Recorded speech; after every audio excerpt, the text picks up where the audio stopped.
Wisdom of Solomon 6 in verse 3. Actually, verse 4. Because being ministers of his kingdom, ye have not judged aright, nor kept the laws, nor walked after the counsel of the Most High. Horribly and speedily shall he come upon you, for a sharp judgment shall be to them that be in high places. For mercy will soon pardon the meanest, but mighty men shall be mightily tormented. And that's you, Esau.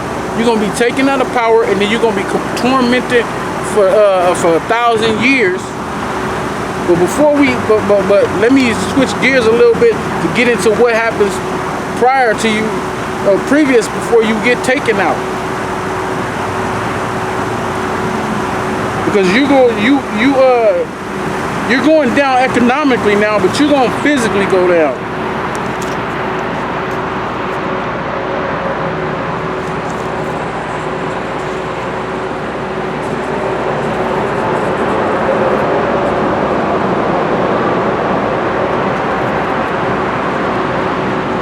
I passed this. It's lucky.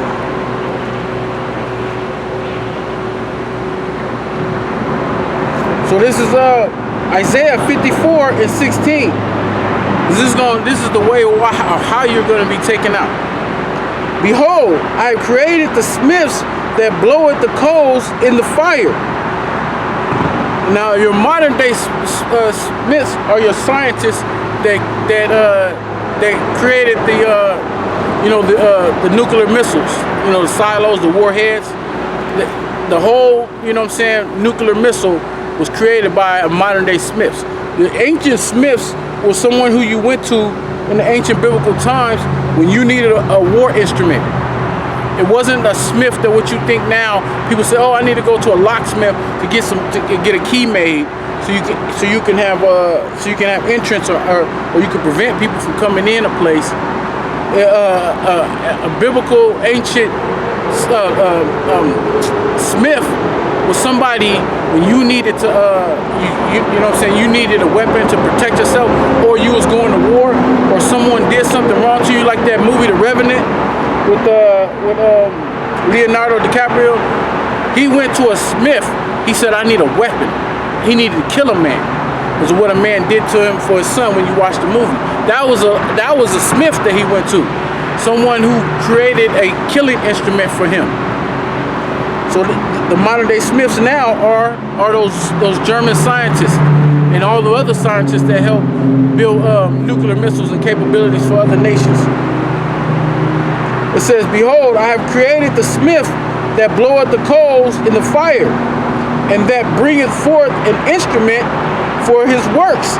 And I have created the waster to destroy, and the waster is those missiles. No weapon that is formed against thee shall prosper, and every tongue that shall raise against thee in judgment thou shalt condemn. This is the heritage of the servants of the Lord. So that's going into letting you know that this weapon that's being formed is not gonna prosper against the elect. The hopeful elect will be delivered out of this. The smith that created the waster, to destroy, is not gonna touch the elect. The elect is gonna be delivered out of that. And their righteousness is of me, said the Lord. So these missiles that these smiths have, the smiths that created these wasters, they're gonna destroy your ass, Esau. You ain't gonna be able to, you know what I'm saying? You ain't gonna be able to come up with a happy ending on this one.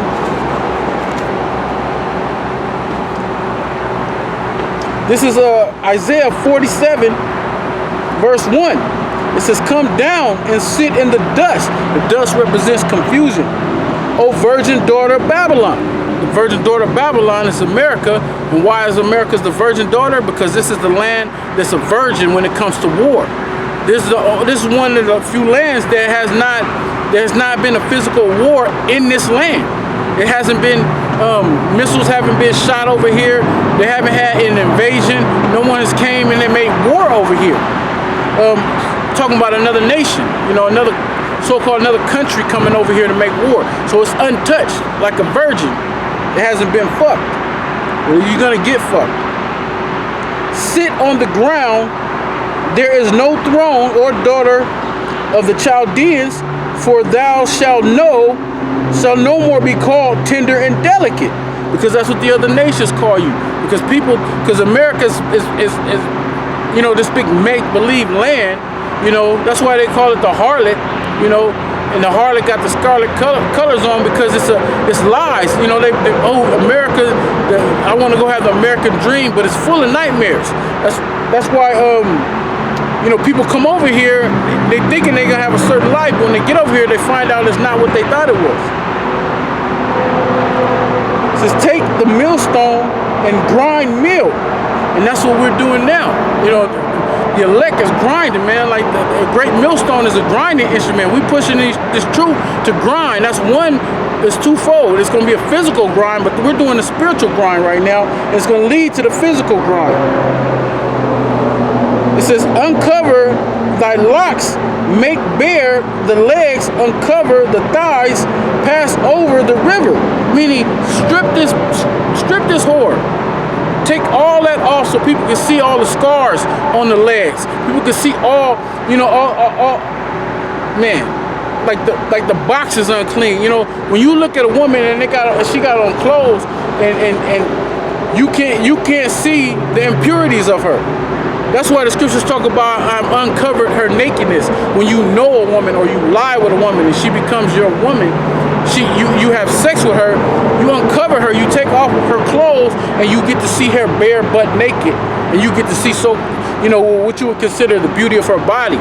But if she got all these nasty scars and her box looks bad and it has an odor and she have all this, you know, like this cellulite and all this other, when you uncovered her, you ain't gonna want to lay with her. Well, that's what's happening with America.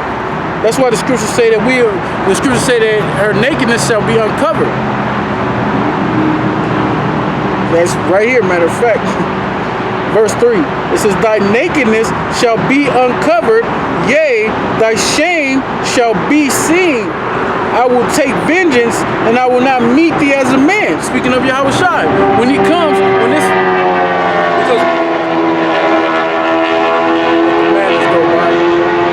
so spiritually, the Most High has the men out here uncovering the nakedness. How are we uncovering the nakedness?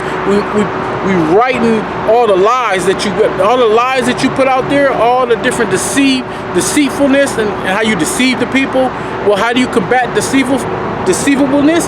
You combat it with the truth. You push truth on it, because truth will cover everything. So we've been pushing the truth, making you naked, stripping you bare. So when Yahweh Shai comes, he's gonna penetrate you.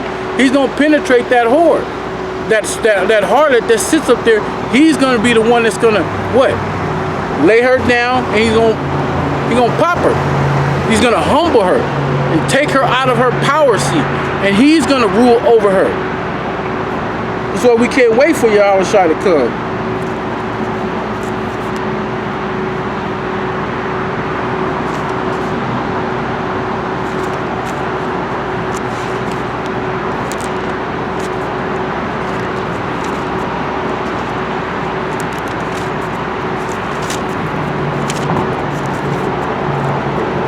This is, I'm gonna bounce around a little bit. Jeremiah got a lot of meat in here.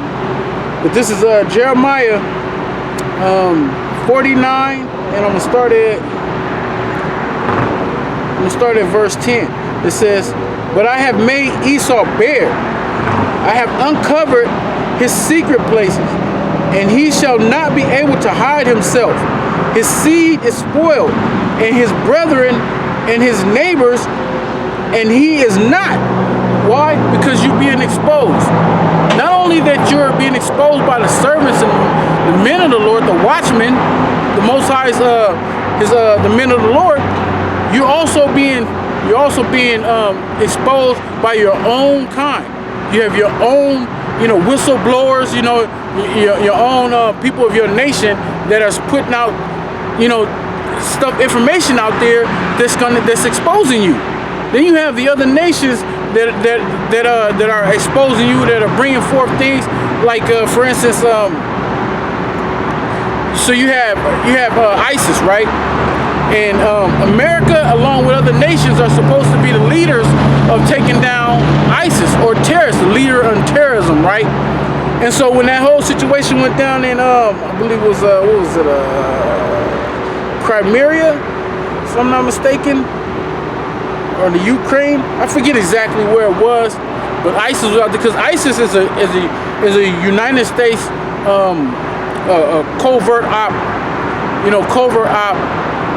They're the ones that are set up by the United States. So was Al-Qaeda, so was the Taliban. All them terrorist groups are nothing but the United States. The United States have trained them, armed them. They're basically a psyop of the United States, right?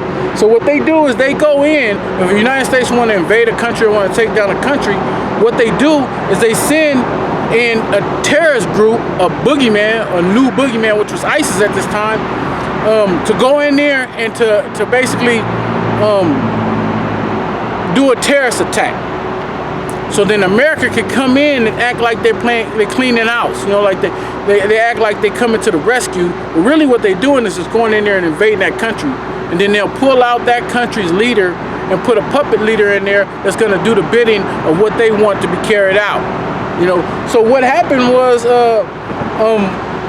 they were in there, the United States was hesitating to go in there and take ISIS out because they wanted them to do more, they wanted them to do a little bit more before. They didn't really want to go in there and take them out. Russia went in there and fucked them up.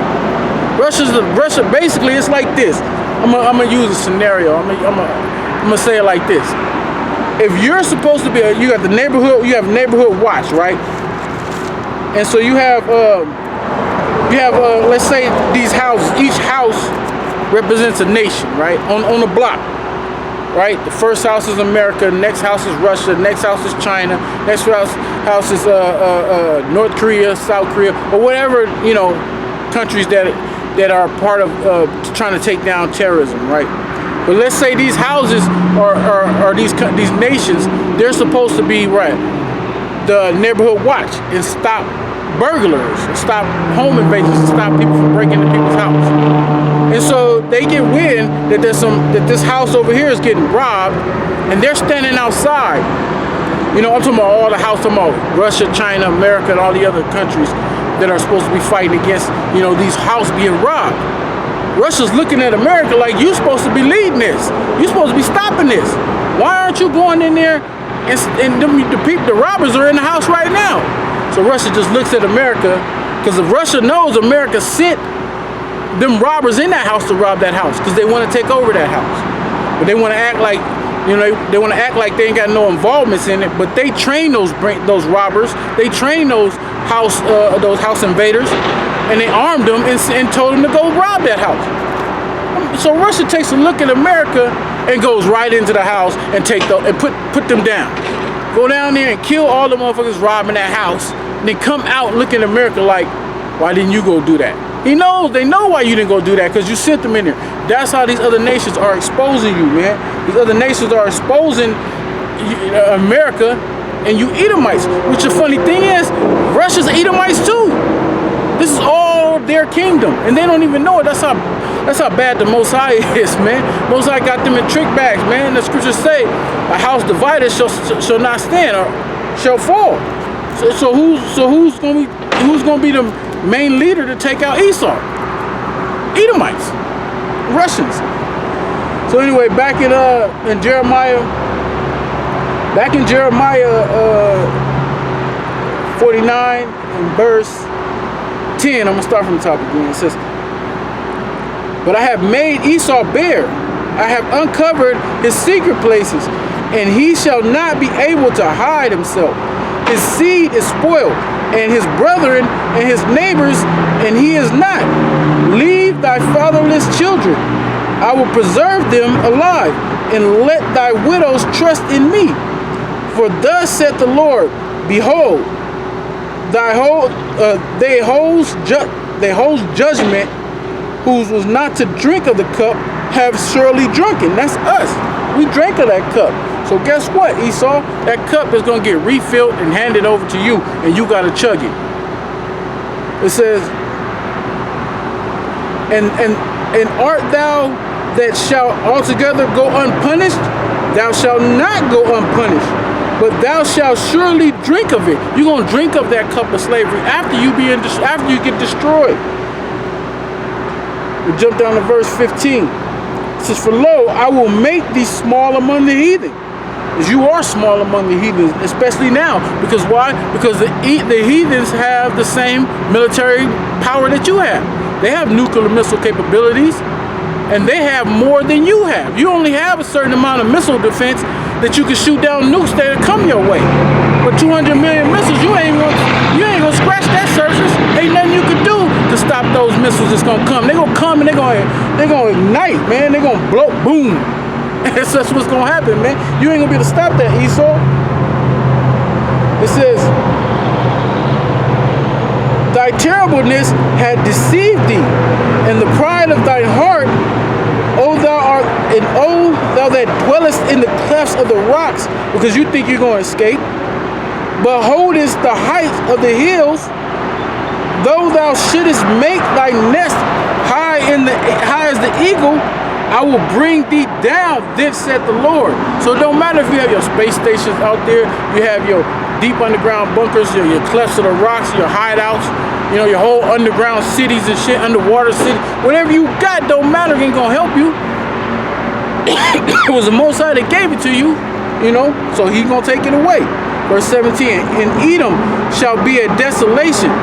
Every one that goeth by it shall be astonished, and shall hiss at all the plagues thereof. They're gonna be astonished at how much the Most High punishing you. He gonna be hitting you with all these. They're gonna be like, ooh, you know, like you see somebody getting their ass beaten, like, ooh, they taking the ass. That's what's gonna happen. The other nations gonna see, but you other nations, you next in line too. You gonna get that ass whooping too. Because when he gets his ass whipped, you in line behind him. Why? Because you in league with him. This is Jeremiah. I'm gonna bring it to a close after this. This is Jeremiah 50 and 13. It says, because the wrath of the Lord, it shall not be inhabited.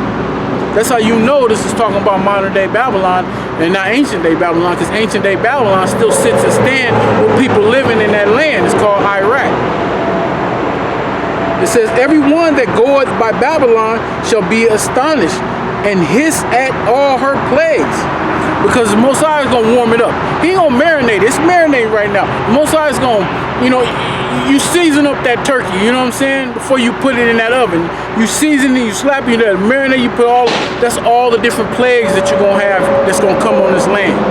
Before it actually goes in the oven. Before it actually get missiles shot on it to be destroyed.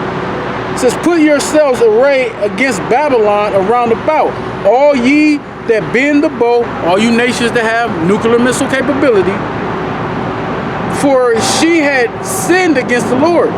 Shout against her around about, she had given her hand, her foundations are fallen, her walls are thrown down, meaning your defense. You like if a